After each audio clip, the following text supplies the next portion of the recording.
Hi friends, welcome back to Reva's world.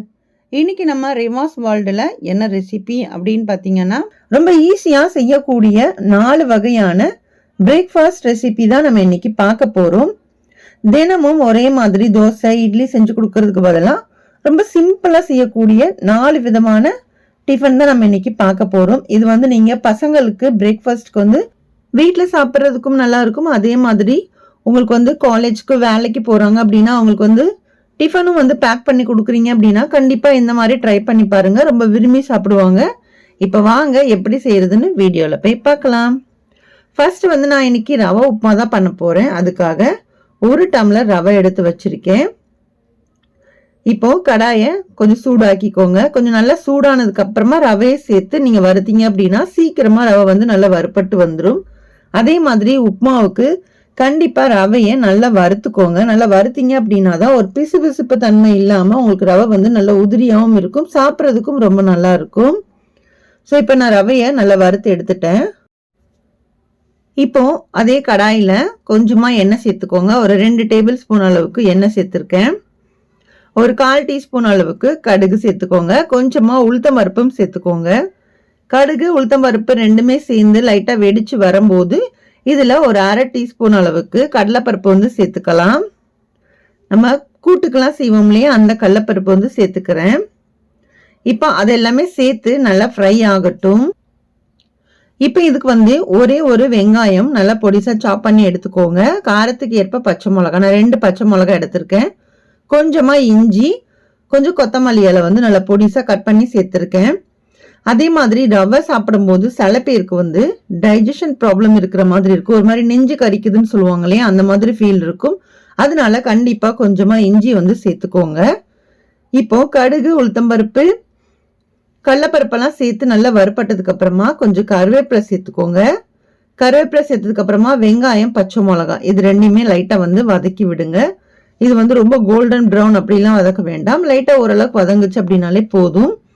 இப்போ இதில் இஞ்சியும் சேர்த்துக்கலாம். அதே மாதிரி தான் இஞ்சியை சேர்த்துட்டு ரொம்ப நேரம்லாம் ஃப்ரை பண்ணக்கூடாது. அந்த ரொம்ப ஃப்ரை பண்ணும்போது அதோட தன்மையே மாறி போயிடும். அதனால லைட்டாக ஃப்ரை பண்ணிக்கிட்டிங்கன்னா கரெக்டாக இருக்கும்.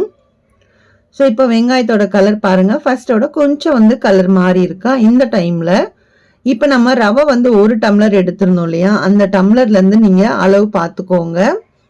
எந்த டம்ளரில் அளவு எடுத்திருக்கீங்களோ அதே அளவில் வந்து நீங்கள் தண்ணி வந்து எடுக்கணும். நான் வந்து 1 டம்ளர் வந்து ரவை எடுத்தேன் இல்லையா, அதனால நான் 2.5 டம்ளர் அளவுக்கு தண்ணி சேர்த்துக்க போகிறேன். ஸோ எனக்கு கொஞ்சம் உதிரியாக வேணும் அப்படிங்கிறதுனால நான் 2.5 டம்ளர் சேர்த்துருக்கேன். சப்போஸ் உங்களுக்கு வந்து குறைவாக வேணும் அப்படின்னா நீங்கள் 3 டம்ளர் வந்து தாராளமாக சேர்த்துக்கலாம். ஏன்னா நல்லா வறுத்த ரவைக்கு பார்த்தீங்க அப்படின்னா தண்ணி வந்து நல்லாவே குடிக்கும். ஸோ அதனால் பார்த்துட்டு சேர்த்துக்கோங்க. இப்போ தண்ணி வந்து சேர்த்துட்டு இப்போ ரவைக்கு தேவையான அளவுக்கு உப்பும் சேர்த்து இதை வந்து நல்லா கொதிக்க விடுங்க. நல்லா கொதிச்சதுக்கு அப்புறமா இப்போ ரவையை சேர்த்து நம்ம வந்து கிண்டி விட்டுறலாம். இப்போ ரவையை வந்து நல்லா மிக்ஸ் பண்ணி விடுங்க. இப்போ ரவை வந்து வேகிற அளவுக்கு கொஞ்ச நேரம் நம்ம வந்து நல்லா வேக வச்சு எடுத்துக்கலாம். ஏன்னா இப்போ தண்ணி நம்மளுக்கு நிறைய இருக்கு இல்லையா, அதனால உங்களுக்கு சீக்கிரமா வெந்து வந்துடும். அந்த தண்ணி வந்து கொஞ்சம் வத்தி வரும்போது பார்த்தீங்கன்னா அதுக்கப்புறம் ரொம்ப நேரம் போட்டு கிண்டி விட்டுட்டே இருக்கக்கூடாது.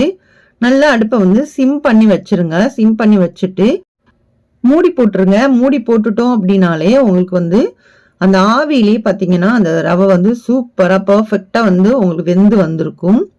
ஃபர்ஸ்ட் பார்த்ததுக்கும் நீங்கள் இப்போ பார்க்கும் போதுமே உங்களுக்கு வித்தியாசம் தெரியும். அந்த தண்ணி எல்லாமே வந்து அப்சர்வ் பண்ணிட்டு நல்ல உதிரியாக உங்களுக்கு வந்து அந்த உப்புமா வந்து கிடைச்சிருக்கும். என்னடா உப்புமாலாம் செய்ய தெரியாதா அப்படின்னு நீங்க நினைப்பீங்க. ஆனா சில பேருக்கு வந்து உப்புமா கூட பார்த்தீங்க அப்படின்னா ரொம்ப ஒரு மாதிரி தண்ணியாவும் கிண்டி வச்சிருவாங்க. இல்லை அப்படின்னா அது வேகாம கூட சில பேர் வந்து உப்புமா வந்து செஞ்சு வச்சிருப்பாங்க. ஸோ அதுக்காக தான் இந்த வீடியோ தெரியாதவங்களுக்கு யூஸ்ஃபுல்லாக இருக்கும். ஏன்னா வந்து பசங்க வந்து இப்போதான் வந்து சமைக்கவே ஆரம்பிக்கிறாங்க அப்படின்னா அவங்களுக்கு இது வந்து யூஸ்ஃபுல்லாக இருக்கும் இல்லையா, அதுக்காக தான். அவ்வளோதான், சூப்பரான பர்ஃபெக்டான ரவா உப்புமா ரெடி ஆயிடுச்சு. நல்ல சுட சுட டீயோட சாப்பிட்டு பாருங்க, அவ்வளோ சூப்பராக இருக்கும். கண்டிப்பாக ட்ரை பண்ணி பாருங்க. இப்போ அடுத்து போஹா பண்ண போகிறோம். அவல் உப்புமாவுக்கு நான் 1.5 கப் அவல் வந்து எடுத்துக்கிறேன். இது வந்து தாராளமாக ஒரு 4 பேர்கிட்ட வந்து சாப்பிடலாம்.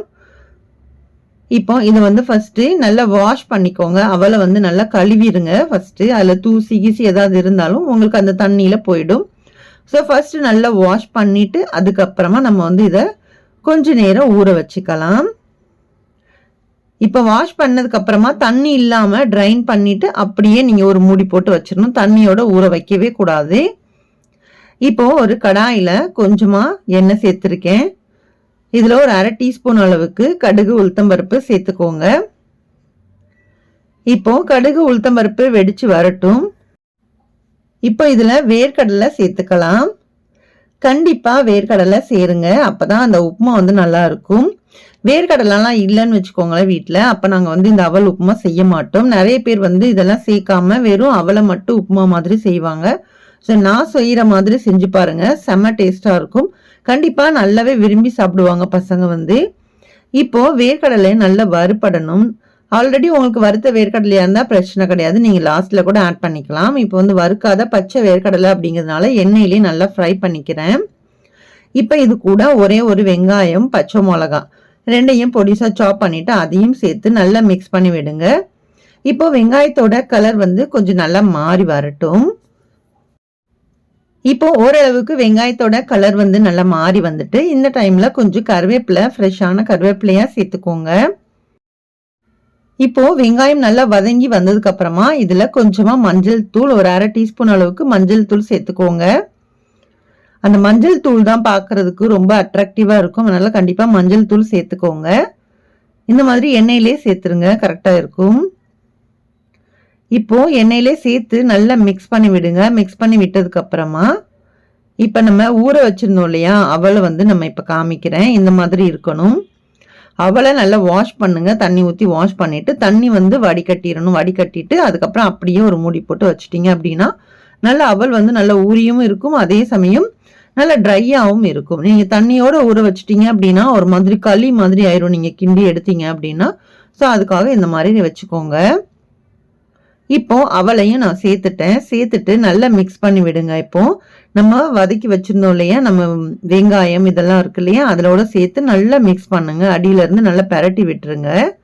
இப்போ பெரட்டும் போதே பார்த்தீங்கன்னா இதுக்கு தேவையான அளவுக்கு உப்பு, கொஞ்சமா வந்து பார்த்தீங்கன்னா நான் வந்து சர்க்கரை சேர்ப்பேன். ஸோ சர்க்கரை சேர்க்கும் போது இன்னுமே அந்த டேஸ்ட் வந்து ரொம்ப நல்லா இருக்கும்.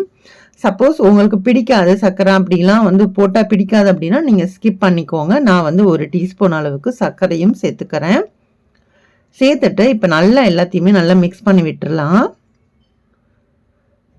நீங்கள் சர்க்கரை வந்து போட்டு செஞ்சு பாருங்க, உங்களுக்கு அந்த அவல் உப்புமா வந்து அவ்வளோ சூப்பராக இருக்கும்.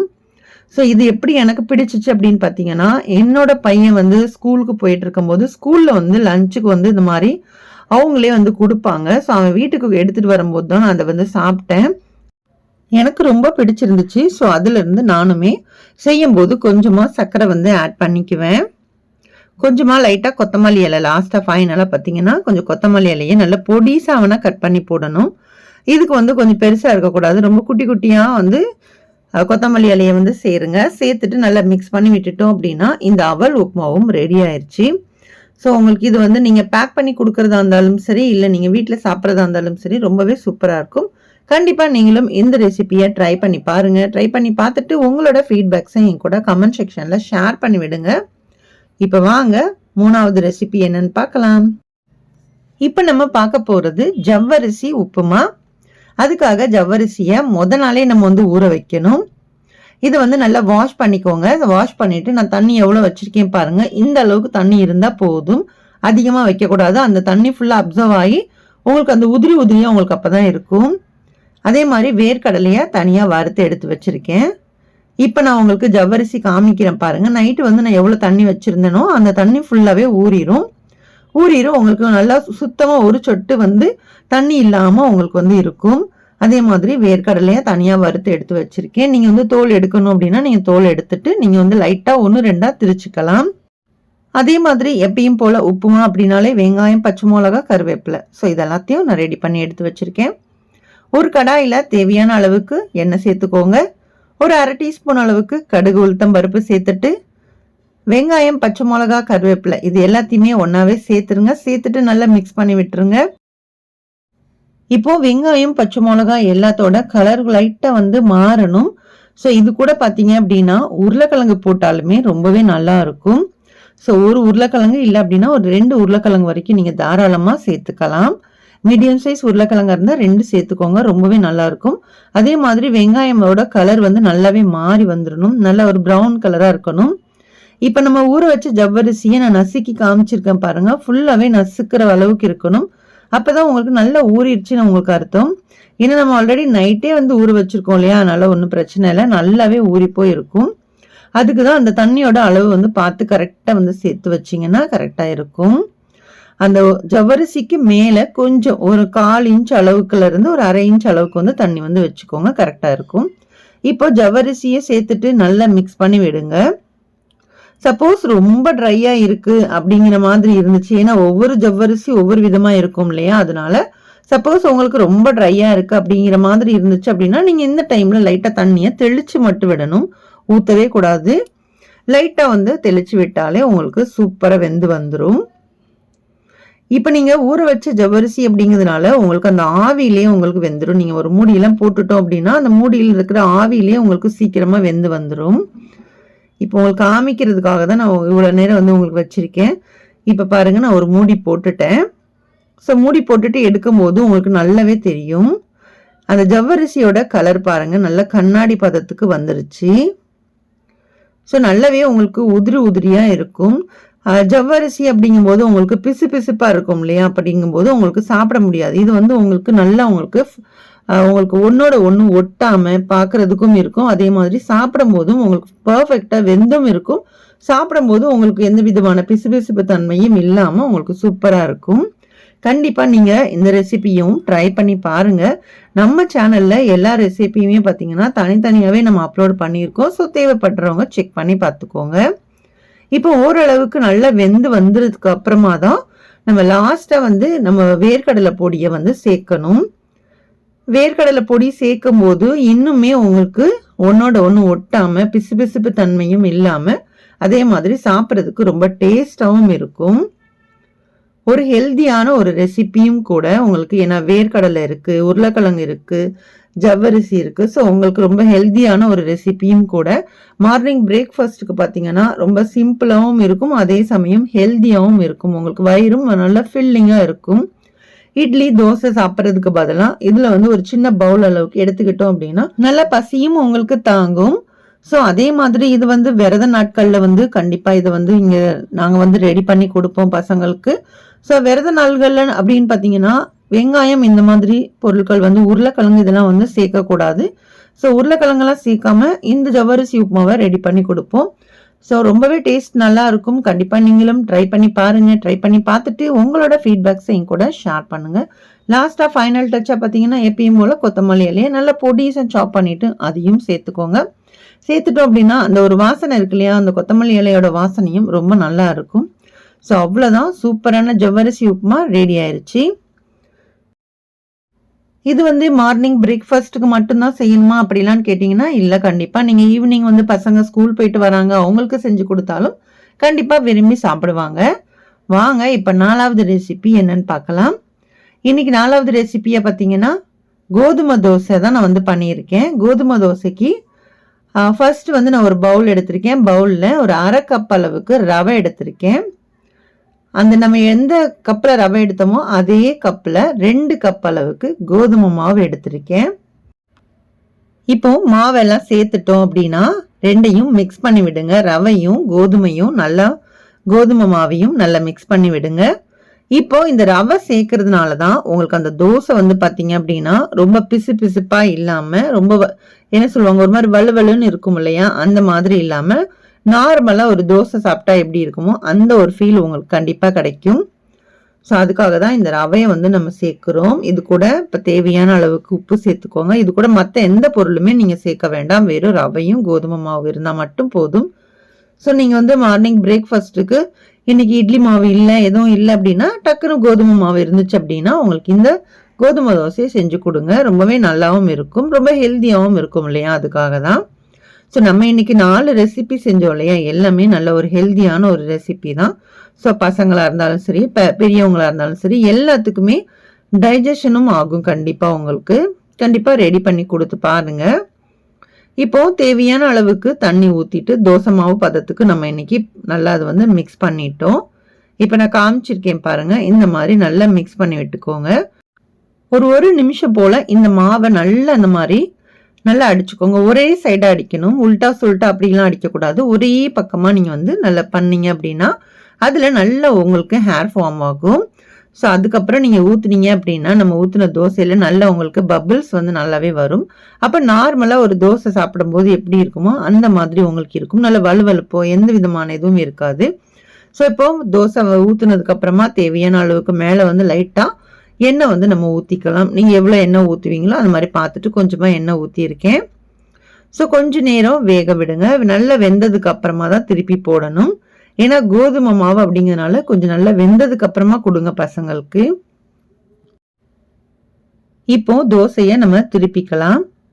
எங்கேயுமே உங்களுக்கு அந்த அளவுக்கு ரொம்ப ஒட்டாது. அதுவும் போக ஃபர்ஸ்ட் தோசை அப்படிங்கிறதுனால கொஞ்சம் ஒரு மாதிரி இருக்கும். நீங்கள் 2வது 3வது தோசை நீங்கள் சுடும்போது உங்களுக்கு ரொம்பவே பர்ஃபெக்டாக வரும். ஸோ நான் உங்களுக்கு செகண்ட் தோசையும் உங்களுக்கு நான் சுட்டு காமிக்கிறேன். நல்லா தோசை நல்லா வெந்ததுக்கப்புறம் நம்ம எடுத்துக்கலாம். 2 சைடுமே நல்லா வெந்ததுக்கு அப்புறமா எடுத்துக்கோங்க. இது கூட பார்த்தீங்க அப்படின்னா நல்ல கார சட்னி இல்லை அப்படின்னா தேங்காய் சட்னி கூட சர்வ் பண்ணுங்க. ரொம்பவே டேஸ்ட் வந்து நல்லா இருக்கும். இப்போ நான் 2வது தோசையும் நான் ஊற்றி காமிக்கிறேன் பாருங்க. சப்போஸ் நீங்கள் வந்து ஊற வச்சு செய்யணும் அப்படின்னாலும் நீங்கள் ஊற வச்சும் செஞ்சுக்கலாம். ஆனால் எனக்கு வந்து எப்பயுமே ஊற வச்சு செய்கிறதோட அப்படியே மாவை மிக்ஸ் பண்ணிட்டு உடனே செஞ்சு சாப்பிட்றது தான் எனக்கு பிடிச்சிருக்கு. ஸோ அதனால நான் உடனே வந்து செய்வேன். ஏன்னா இது வந்து எனக்கு ரொம்ப கிறிஸ்பியாக கிடைச்ச மாதிரி இருக்கும். ஸோ நீங்கள் ஊற வைக்கும்போது எனக்கு வந்து கொஞ்சம் அது சாஃப்டாக இருந்த மாதிரி இருக்கும். இது வந்து நம்ம போடுற ரவை எல்லாம் இருக்கு இல்லையா, அது வந்து நல்லா கிறிஸ்பியாக இருக்கும். ஸோ அதுக்காக நான் உடனே வந்து தோசை ஊற்றி சாப்பிடுவேன். சப்போஸ் உங்களுக்கு வேணும் அப்படின்னா நீங்கள் ஒரு 10 to 15 மினிட்ஸ் நீங்கள் ஊற வச்சுக்கோங்க. ஊற வச்சதுக்கப்புறமா நீங்கள் வந்து எப்பயும் போல் தோசை ஊற்றி சாப்பிடுங்க. ரொம்பவே நல்லாயிருக்கும். இப்போது தோசை நல்லா வெந்து வந்துச்சு பாருங்கள். இப்போ நான் இதையும் திருப்பி போட்டு காமிச்சிடுறேன். ஃபர்ஸ்ட் தோசையோட உங்களுக்கு 2வது தோசையில் உங்களுக்கு வித்தியாசம் தெரியும். ஸோ நீங்கள் 2வது 3வது தோசை சுடும்போது உங்களுக்கு நார்மலாக உங்களுக்கு ஈஸியாகவும் வரும். கண்டிப்பாக அவ்வளோதான். தோசை வெந்ததுக்கு அப்புறமா எடுத்துட்டோம் அப்படின்னா சூப்பரான கோதுமை தோசையும் ரெடி ஆயிடுச்சு. இது கூட நல்லா கார சட்னி கூட வச்சு சாப்பிட்டீங்க அப்படின்னா ரொம்பவே சூப்பராக இருக்கும். இதுக்கு நல்லா வந்து புளி காரம் இருந்துச்சு அப்படின்னா இந்த தோசைக்கு சூப்பராக இருக்கும். கண்டிப்பாக நீங்களும் ட்ரை பண்ணி பாருங்க. ட்ரை பண்ணி பார்த்துட்டு உங்களோட ஃபீட்பேக்ஸை என் கூட ஷேர் பண்ணுங்க. இன்னைக்கு நம்ம சேனல்ல பார்த்தீங்கன்னா ரொம்ப ஈஸியாகவும் அண்ட் ஹெல்த்தியாகவும் செய்யக்கூடிய 4 விதமான பிரேக்ஃபாஸ்ட் ரெசிபி நான் இன்னைக்கு ஷேர் பண்ணியிருக்கேன். உங்களுக்கு இந்த 4 ரெசிபியில் எந்த ரெசிபி உங்களுக்கு பிடிச்சிருக்கு அப்படிங்கிறதையும் டீட்டெயிலாக வந்து எனக்கு கூட ஷேர் பண்ணுங்க. இதே மாதிரி ஒரு இன்ட்ரெஸ்டிங்கான வீடியோட மீண்டும் உங்களை வந்து சந்திக்கிறேன். அதுக்கு முன்னாடி நம்மளோட சேனலை இது வரைக்கும் நீங்கள் சப்ஸ்கிரைபே பண்ணாமல் தான் பார்த்துட்டு இருக்கீங்க அப்படின்னா ப்ளீஸ் சப்ஸ்கிரைப் பண்ணிட்டு சப்போர்ட் பண்ணுங்க. அதே மாதிரி வீடியோவுக்கு லைக் பண்ணவும் மறக்காதீங்க, ஷேர் பண்ணவும் மறக்காதீங்க. நெக்ஸ்ட் வீடியோவில் பார்க்கலாம். தேங்க்யூ.